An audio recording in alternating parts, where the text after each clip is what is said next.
தாய் வீடு ஜூன் 2021. தொன்மையை தேடி வேளிர் வந்தேறு குடிகளா. செல்வநாயகி ஸ்ரீதாஸ். கபிலரின் அதிர்ச்சி. வேளிர் மன்னர்கள் இருவரிடமும் ஏற்பட்ட அனுபவத்தால் கபிலர் சோர்வடைந்து விடவில்லை. முதல் தடவையாக மறுக்கப்பட்ட போது அவருக்கு ஏற்பட்டது பெரிய அதிர்ச்சி. புறநானூறு 200ஆம் பாடலை அத்துணை எதிர்பார்ப்புடன் பாடினார். மறுப்பை அவர் எதிர்பார்க்கவில்லை. 2ஆம் தடவையாக அதே அனுபவம் ஏற்பட்ட போது அதை அவரது புத்தியால் ஏற்றுக்கொள்ள முடியவில்லை. சிந்திக்க வைத்தது. சங்க புலவர்களும் ஒரு வகையில் இதிகாச புராணங்களில் பேசப்படும் முனிவர்களை ஒத்தவர்கள். முனிவர்கள் கோபம் சாபத்தில் முடிவடைவதை நாம் காண்கிறோம். ஆனால் கபிலரின் புலமை அறிவின் நிறைவாகும்.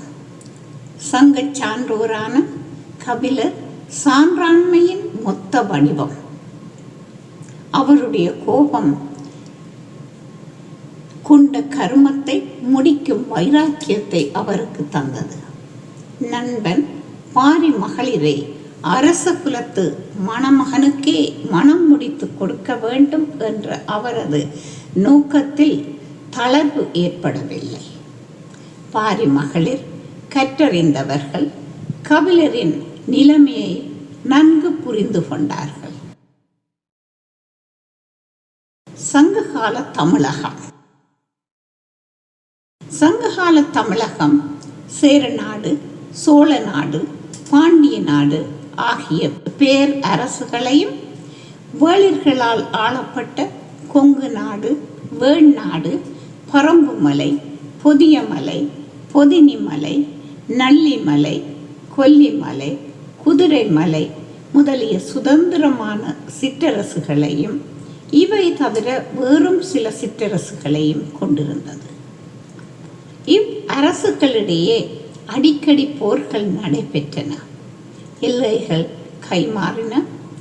அரசு விரிவாக்க காலத்தில் இது சாதாரணமான நிகழ்வு. போரில் ஒருவருக்கொருவர் உதவுவதும் உண்டு.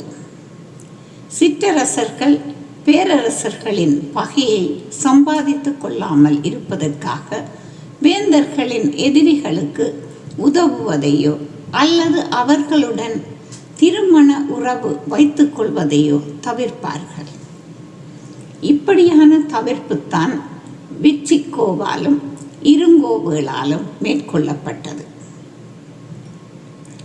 வேளிர்களான எழினி குதிரைமலையையும் அதியமான் தகடூரையும் திருமுடிக்காரி என்னும் மலையமான் கூவலூரையும் வரிவில் ஓரி கொல்லிமலையையும் நள்ளிமலையையும் பேகன் பொதினிமலையையும் ஆய் அந்திரன் பொதியமலையையும் பாரி பரம்பு மலையையும் ஏறக்குறைய ஒரே காலத்தில் ஆண்டிருக்கிறார்கள். இவர்கள் கடை 7 வள்ளல்களாக இலக்கியங்களில் அறியப்படுகிறார்கள். இவர்கள் பெரும்பாலும் மலைப்பகுதியை ஆண்டதை நாம் குறித்து கொள்ள வேண்டும். வேளிரது மூலம், அதாவது வேளிர் யார், அவர்கள் எந்த நாட்டின் மைந்தர்கள், அவர்கள் எக்காலத்தில் தமிழக வரலாற்றில் வெளிப்பட்டார்கள், அவர்கள் தமிழ்நாட்டிற்கு உரியவர்களா அல்லது வந்தேறு குடிகளா என்பன போன்ற சில அடிப்படை விடயங்கள் இங்கு தெளிவுபடுத்தப்பட வேண்டியதாக உள்ளது. பெருமதிப்புக்குரிய மு. ராகவையங்கார் அவர்களது வேளிர் வரலாறு என்னும் ஆய்வு நூலில் வேளிரது மூலம் பற்றி கூறப்பட்டுள்ள சில தகவல்களை குறித்து இன்றைய நிலைப்பாடு என்ன என்பதை தெளிவுபடுத்த வேண்டியது ஒரு ஆய்வாளராக எனது கடமை. திரு மு. ராகவையங்கார் அவர்கள் கபிலர் இருங்கோவேள் மேல் பாடிய புறநானூற்று 201வது பாடல் பகுதியை வேளிர் ஆட்சி தமிழ்நாட்டில் தொடங்கிய காலத்தை கணிப்பதற்கும் அவர்கள் வந்தேறு குடிகள் என்பதை நிறுவுவதற்கும் சான்றாக கொள்கின்றார். பாடற்பகுதி வருமாறு: நீயே வடவான் முனிவன் தடவினுள் தோன்றி செம்பு புனைந்து ஏற்றிய சேழ்நடும் புரிசை உபவா ஈகை துவரை ஆண்டு 49 வழிமுறை வந்த வேளிருள் வேளே. புறநானூறு பாடல் 201 அடிகள் 8 முதல் 10 வரை. கபிலர் பாடலிலிருந்து வேளிர்குடி 49 தலைமுறை தொடர்ந்து ஆண்டிருக்கிறார்கள் என்பது அறியப்படுகிறது. சீன அரசர், ஜப்பானிய அரசர் போன்ற பல்வேறு நாடுகளின் அரசர் ஆட்சி காலத்தை கணித்து அவற்றின் அடிப்படையில் ஒரு அரசனது ஆட்சி காலம் சராசரி 21 ஆண்டுகள் என கொண்டு இருங்கோவேளின் முன்னோர் தென்னாட்டு அரசியல் வரலாற்றில் அரசர்களாக இருங்கோவேள் காலத்திற்கு ஏறக்குறைய 1000 ஆண்டுகளுக்கு முன் ஆளத் தொடங்கி இருக்கிறார்கள் என்கின்றார். இங்கு 2 தகவல்கள் கொடுக்கப்பட்டிருக்கின்றன. ஒன்று, இருங்கோவேளின் மூதாதையர் ஆட்சி தொடக்கம் கிறிஸ்துவுக்கு முற்பட்ட 1000ஆம் ஆண்டுக்கு முன்னையது என்பது. இரண்டாவது, வேளிர் வந்தேறு குடிகள் என்பது. இருங்கோவேளின் ஆட்சி தொடக்க காலம் கிறிஸ்துவுக்கு முற்பட்ட 1000ஆம் ஆண்டிற்கு முன்னையது என்பது ஓரளவுக்கு எமது கணிப்புடன் ஒத்துப்போகிறது. ஆதிச்சநல்லூர் முதலிய அகழ்வாய்வு களங்களில் நடந்த ஆய்வுகளின் சான்றுகள் அடிப்படையில் தமிழ்நாட்டில் கிறிஸ்துவுக்கு முற்பட்ட 1000ஆம் ஆண்டளவில் ஒரு வலுவான அரச கட்டமைப்பு இருந்திருக்க வேண்டும் என்பதை ஏற்கனவே நான் சான்றுகளுடன் நிறுவியிருக்கிறேன். மௌரிய அரசனான அசோகன் கல்வெட்டில் கிறிஸ்துவுக்கு முற்பட்ட 3ஆம் நூற்றாண்டு தென்னாட்டை ஆண்ட சேர, சோழ, பாண்டியருடன் தகடூரை ஆண்ட அதியமானம் சோடா, பாடா, சதியபுதோ, கேதலபுதோ என்று குறிப்பிடப்படுகின்றான். சதியபுதோ என்றது அதியமான் என்னும் குறுநில மன்னனே என்பது பிற்கால கல்வெட்டு சான்று மூலம் உறுதி செய்யப்பட்டது. இதன் மூலம் தமிழ்நாட்டில் அசோகன் போன்ற அயல் நாட்டு மன்னரால் அறியப்பட்ட அரசுகள் இருந்திருக்கின்றன என்பதும், சங்ககாலம் அசோகன் கல்வெட்டின் காலத்துடன் ஒத்தது என்பதும், தமிழ்நாட்டில் மூவேந்தர் தவிரவும் அசோகனால் அறியப்படும் அளவுக்கு அதியமான் போன்ற சிற்றரசுகள் சிறப்பாக இருந்தன என்பதும் உறுதி செய்யப்படுகிறது. அதியமானும் ஔவையாரும் ஒத்த காலத்தவர். ஔவையார் அகநானூறு 78ஆம் பாடலில் கபிலரது அரிய செயலை வியந்து பாடியிருக்கிறார். எனவே கபிலர், ஔவையார், அதியமான் ஆகியோர் சமகாலத்தவர் என்பது தெளிவு. அதியமானின் காலம் ஏறக்குறைய கிறிஸ்துவுக்கு முற்பட்ட 3ஆம் நூற்றாண்டாக இருக்கையில் கபிலர் காலமும் அவரோடு ஒத்த இருங்கோவேளின் காலமும் கிறிஸ்துவுக்கு முற்பட்ட 3ஆம் நூற்றாண்டு என்று கொள்வதில் தப்பில்லை.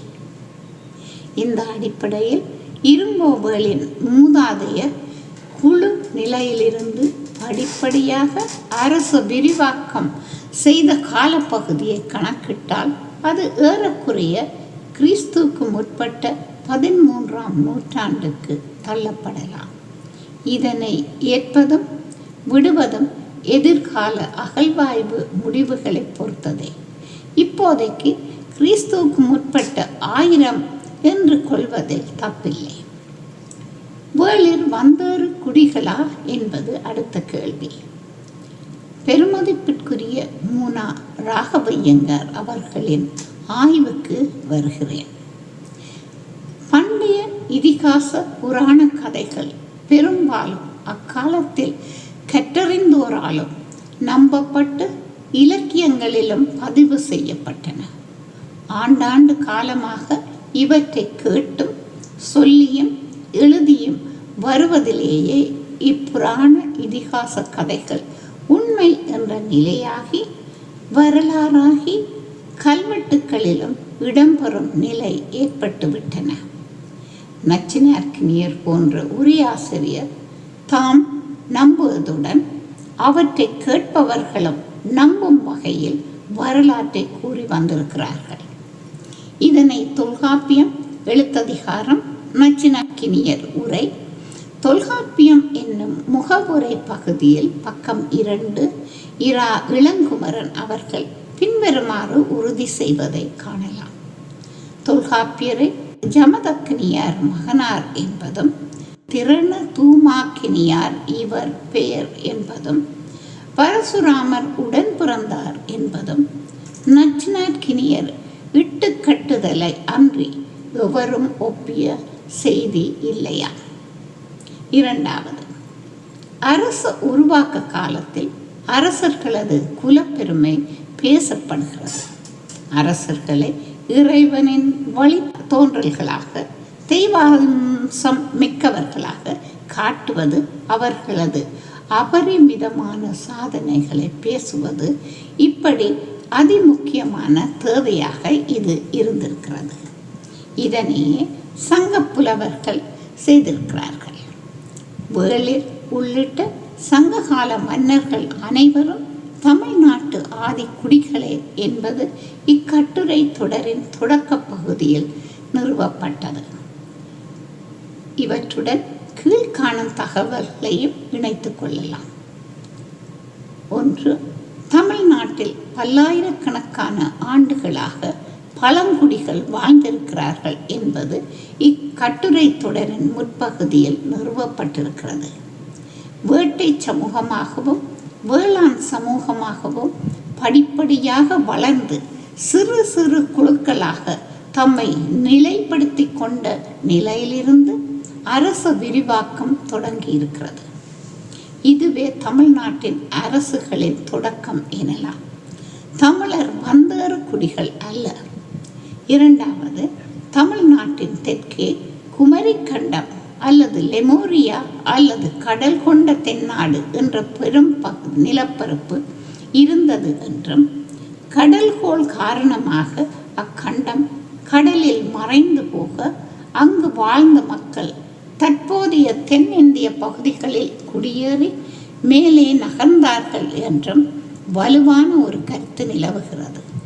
இது பற்றிய ஆய்வாளர் ஒரிசா பாலு அவர்கள் குமரிக்கண்டம் கருதுகோள் என்ற நிலையிலிருந்து மாறி குமரிக்கண்டம் ஏன் இருந்திருக்க கூடாது என்று கேட்கும் நிலைக்கு மாறி இருக்கிறது என்னும் கருத்தை முன்வைக்கிறார்.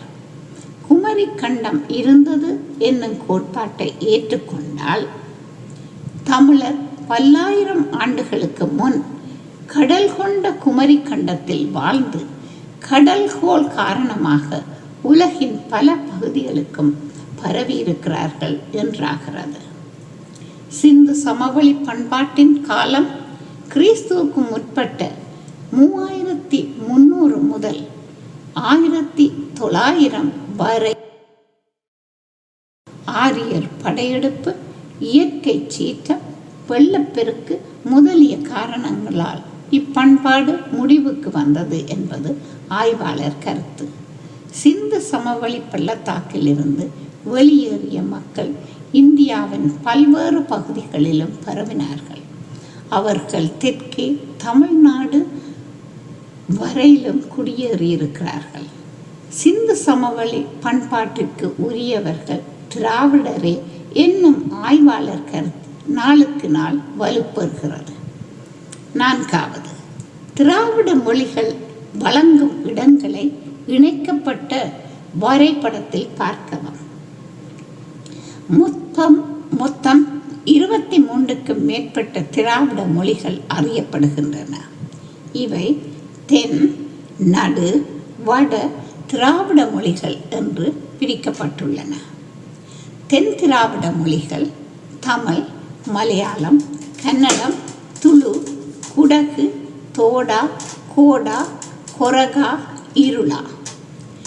நடு திராவிட மொழிகள் தெலுங்கு, கோண்டி, கோயா, கூயி, கூலி, கோலாமி, பர்ஜி, கதபா, கோண்டா, நாயகி, வெங்கோ, ஜதபு. வட திராவிட மொழிகள் குரூக், மால்தோ, பிராஹ்வி. இவ்வரைபடத்தில் இம்மொழிகள் பரவலாக இருக்கும் இடங்களை அவதானிக்கவும். தெற்கே ஈழம் முதலாக நடுவில் கோண்டி வரை திராவிட மொழி பேசும் நிலப்பரப்புகள் நெருங்கி காணப்படுகின்றன. வடக்கே பிராகுவி பாகிஸ்தான் பகுதியிலும், குரூக் நேபாளம், வங்காளதேச பகுதிகளிலும் காணப்படுகின்றன. இதன் பொருள் என்ன? 1. தமிழ் மொழி ஒரு காலத்தில் இந்தியா முழுவதும் பேசப்பட்டது என்பதா? 2. தமிழ் மொழி பேசிய சிந்து சமவெளி மக்கள் இந்தியா முழுவதிலும் பரவினர் என்பதா? 3. வடக்கே பாகிஸ்தானிலும் நேபாளம், வங்காளதேச பகுதியிலும் திராவிடர் குடியேற்றத்தை எவ்வாறு நியாயப்படுத்த முடியும்? இதுகாரம் எடுத்துக்காட்டப்பட்ட சான்றுகள் மூலம் தமிழர் தமிழ்நாட்டில் வந்தாறு குடிகள் அல்ல என்பதும், சங்க புலவர்கள், நச்சினாக்கினியர், பின்வந்த அறிஞர்கள் முதலியோரால் முன்வைக்கப்பட்ட தமிழ் குறித்த கருத்துக்கள் யாவும் தவறானவை என்பதும் தெளிவு. தமிழ்நாட்டின் அரசர்களான வேளிரின் விடயத்துக்கு வருவோம். வேளிர் மூவேந்தருக்கு பெண் கொடுத்து உறவை வளர்த்து கொள்ளும் வழக்கம் சங்க காலத்தில் வழக்கில் இருந்திருக்கிறது. சேர மன்னர்கள் வேளிருடன் திருமண தொடர்பு கொண்டமையை 10 பதிகங்கள் உறுதி செய்கின்றன. 10 2ஆம் பத்தின் பாட்டுடை தலைவன் இமியவரம்பன் நெடுஞ்சேரலாதன், 3ஆம் பத்தின் பாட்டுடை தலைவன் பல்யானை செல்களு குட்டுவர் ஆகிய இருவரும் சகோதரர்கள். இவர்களின் தந்தை வெளியன் வேள், தாய் வேள்மாள் நல்லினி, இருவரும் வேளிர். 4ஆம் பத்து 10 4ஆம் பத்தின் பாட்டுடை தலைவன் களங்காய் கண்ணி நார்முடி சேரலும், 8ஆம் பத்தின் பாட்டுடை தலைவன் பெருஞ்சேரல் இரும்பொறையும் சகோதரர்கள். அவர்கள் தந்தை வேள் ஆவி கோமான் பதுமன், வேளிர் குலத்தவன். 6ஆம் பத்தின் பாட்டுடை தலைவன், அதாவது 10 6ஆம் பத்தின் பாட்டுடை தலைவன் ஆடுகோட்பாட்டு சேரலாதனின் தந்தை வேள் ஆவி கோமான், வேளிர் குலத்தவன். 10 9ஆம் பத்தின் பாட்டுடை தலைவன் இளஞ்சேரல் இரும்பொறையின் தந்தை மையூர் கிளான் வேண்மான், தாய் வேள்மாள் அந்துவன் செல்லை, இவர்கள் இருவருமே வேளிர். அழிந்தவை போக எமக்கு இன்று கிடைத்துள்ள 10 8 பத்துக்களில் 6 பத்துக்களின் பாட்டுடை தலைவர்கள் நேரடியாக வேளிருடன் திருமண தொடர்பு கொண்டவர்கள். ஆனால் கபிலரது மணமகன் பட்டியலில் முடியுடை வேந்தர் இல்லை. பாரியின் புகழ் மேல் பொறாமை கொண்ட மூவேந்தர்களும் பரம்பு மலையை சுற்றி பாடி வீடு அமைத்து நாட்படைகள் கொண்டு முற்றுகையிட்டு பல திங்கள், அதாவது பல மாதங்களாக போரிட்டும் பாரியின் பரம்பு மலையை கைப்பற்ற அவர்களால் முடியவில்லை. ஈத்தில் கபட நாடகமாடி பாரியை கொன்று அவன் அரசை கைப்பற்றி பாரி மகளரை அநாதைகளாக்கி அலைய விட்டார்கள். இத்தகைய மூவேந்தருக்கு பெண் கொடுக்க கபிலர் முன்வருவாரா? மாட்டார். இருங்கோவேளுக்கு கூறியதுதான் முடியுடை மூவேந்தர்களுக்கும். மூவேந்தரும் இணைந்து பாரியை வஞ்சனையால் கொன்றமைக்கு பாரி தன் மகளிரை மூவேந்தருக்கு மனம் முடித்து கொடுக்க மறுத்தமையே காரணம் என்று ஒரு வாய்மொழி கதை வழி வழியாக பேசப்பட்டு வருகிறது. இந்த வாய்மொழி கதைக்கு கபிலரது பாடல்களில் நேரடியாகவோ அன்றி மறைமுகமாகவோ எந்தவித சான்றும் கிடையாது. இத்தகைய வரலாற்று தவறுகள் தொடர்ந்து நடந்து கொண்டே இருக்கின்றன. பாரியுடன் போரிட்ட மூவேந்தர் யார் என்பது பற்றிய தகவல் எதுவும் கபிலர் பாடலில் கிடைக்கவில்லை. கபிலர் 1810 7ஆம் பத்தில் செல்வக்கடுங்கோ வாலியாதன் என்னும் சேர மன்னனை பாடியிருக்கிறார். பாரியின் வீழ்ச்சியின் பின்பே இப்பாடல் பாடப்பட்டிருக்கிறது என்பது அகச்சான்று மூலம் தெளிவு. பாடல் பகுதி வருமாறு: எம்கோன் புலந்த சாந்தன் புலரா ஈகை மலர்ந்த மார்பின் மாவன் பாரி முழவ மண் புலர இரவலர் இணைய வாரா சேண்புலம் படர்ந்ததோன் அழிக்க என இறக்குவாரேன் எஞ்சிக் கூறேன். இறக்குவாரேன் எஞ்சிக் கூறேன். 1810 பாடல் 61. 7ஆம் பத்தின் தலைவன் செல்வக்கடுங்கோ வாலியாதன் தான் பாரியுடன் போரிட்ட சேர மன்னனாக இருந்திருந்தால் கபிலர் அவனை பாடியிருக்க முடியாது. நண்பன் பாரியை கொன்ற மூவேந்தருக்கு பாரி மகளிரை மனம் முடித்து கொடுப்பதற்கு கபிலர் உருப்பட மாட்டார். பாரியை கபடமாக கொன்று அவன் அரசை அபகரித்தவர்களுடன் திருமண தொடர்பு ஏற்படுத்தி கொள்ள பாரி உயிரோடு இருந்திருந்தால் சம்மதித்திருப்பானா? இல்லை. கபிலர் வேளிரையே மணமக்களாக்க விரும்பினர்.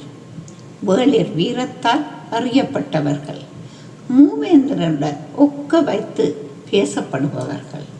தொல்குடி வேளிர் என்றும் எவ்வி தொல்குடி படியர் என்றும் பலவாறாக வேளிருடைய பழமை சங்க இலக்கியங்களில் பேசப்படுகிறது. தமிழ்நாட்டில் மலை பிரதேச அரசுகள் பல வேளிர் சிற்றரசுகளாகவே இருந்தன.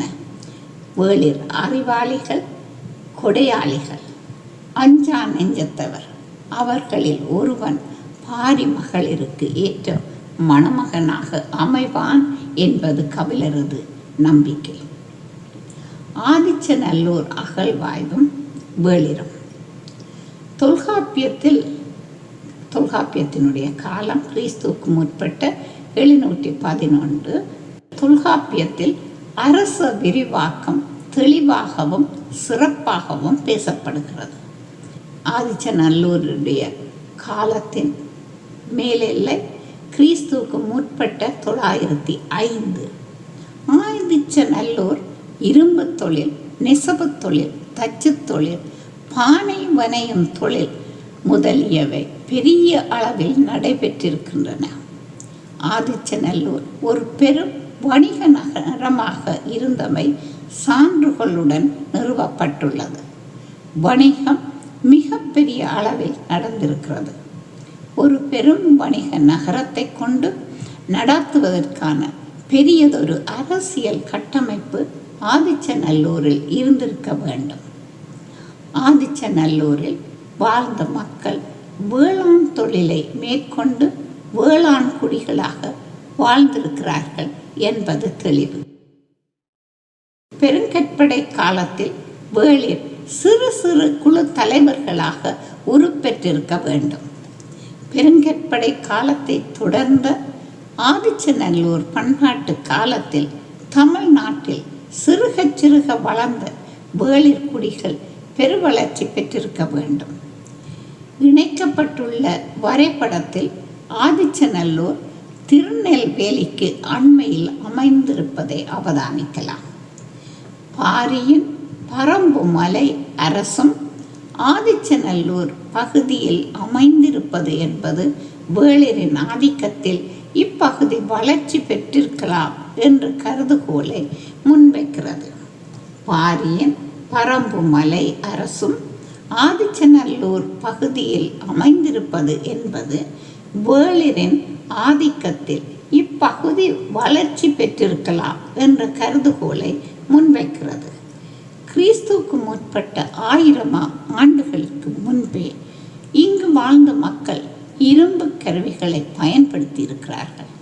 இவர்கள் இரும்பை உருக்கும் உலைகள், அவை செதுக்குவதற்கு சீராக்குவதற்குமான தொழில்நுட்பங்களை அறிந்திருக்கின்றார்கள் என்று கொள்ள இடமுண்டு. கப்பல் கட்டி கடல் வாணிபம் செய்திருக்கிறார்கள். அகழ்வாய்வில் கிடைத்த பொருட்கள் உலோகவியல், மானிடவியல் துறைசார் அறிஞர்களின் சோதனையில் இவற்றின் காலம் கிறிஸ்துவுக்கு முற்பட்ட 1000 ஆண்டுகளுக்கு முன்னையது என்று முடிவாகி இருக்கிறது.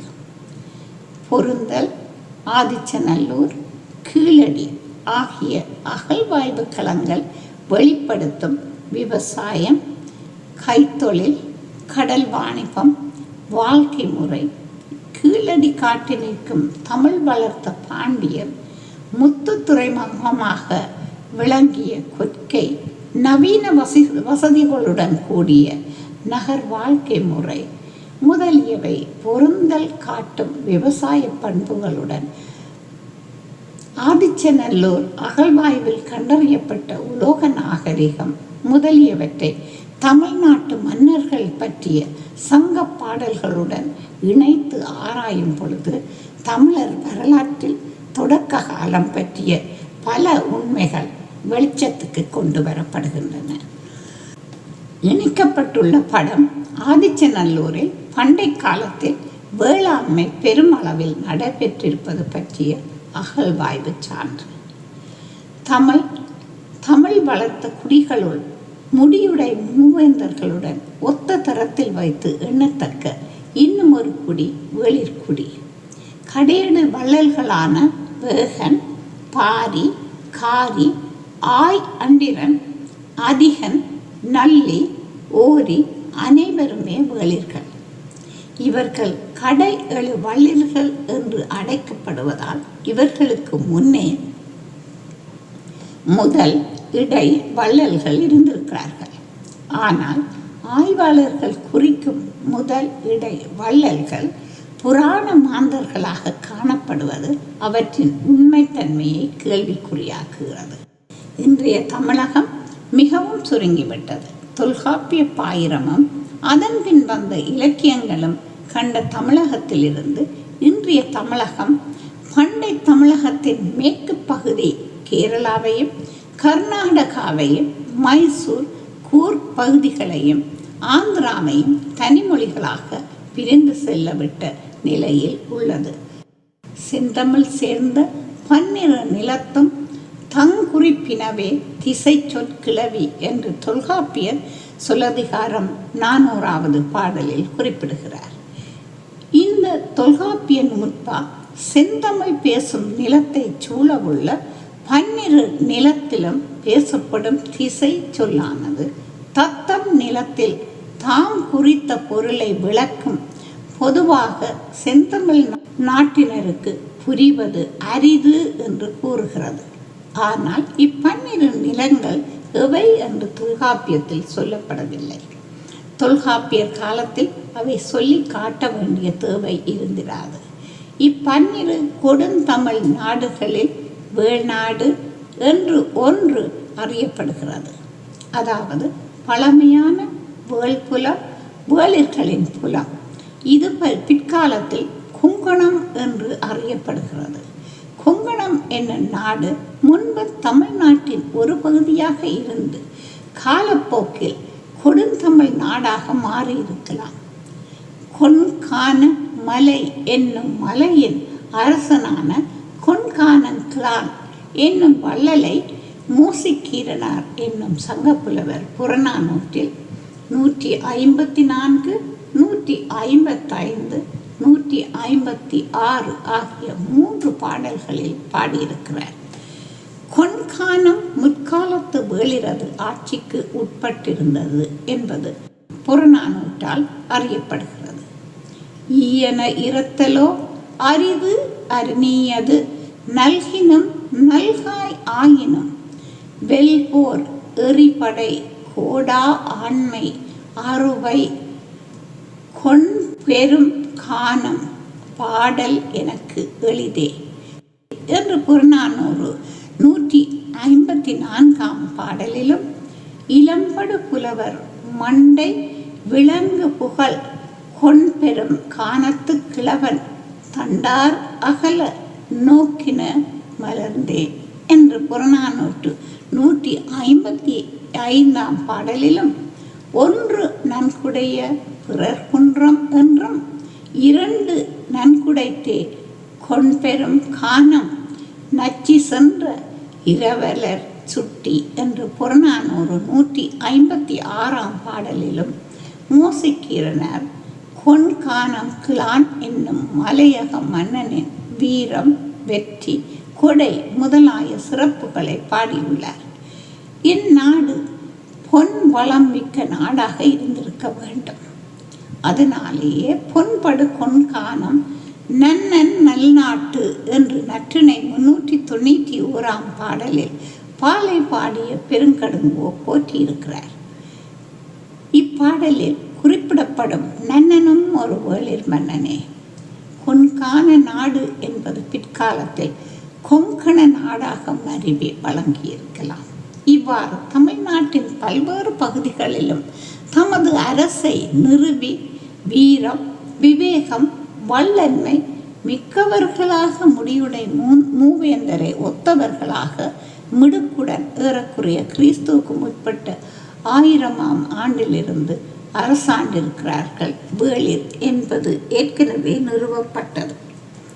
கிறிஸ்துவுக்கு முற்பட்ட 10ஆம் நூற்றாண்டு ஏறக்குறைய பெருங்கற்படை சின்னங்கள் காலம் முடிவடைந்து வரலாற்று காலம் தொடங்கிய காலமாகும்.